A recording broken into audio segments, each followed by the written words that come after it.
மலர் கொண்ட பெண்மை வாராமல் போனார் மலை மீது தீ குளிப்பேன்.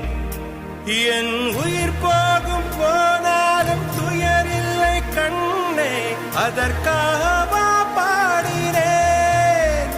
வரும் எதிர்காலம் உன் மீது பழி போடும் பெண்ணே, அதற்காகத்தான் பாடினேன்.